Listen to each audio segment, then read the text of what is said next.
E aí, povo de Deus, bom dia. Trabalheira que é aqui, ó.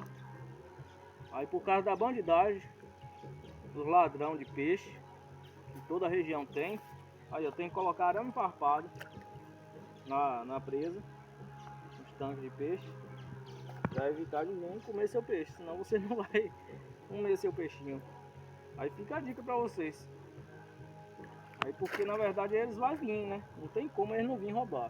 Porém, quando ele jogar a tarrafa vai ficar presa aqui nos arames. Já evita. Infelizmente tem que ser assim.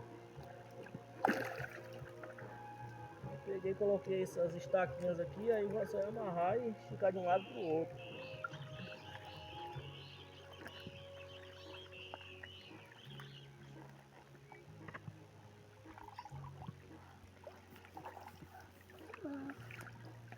Esse dia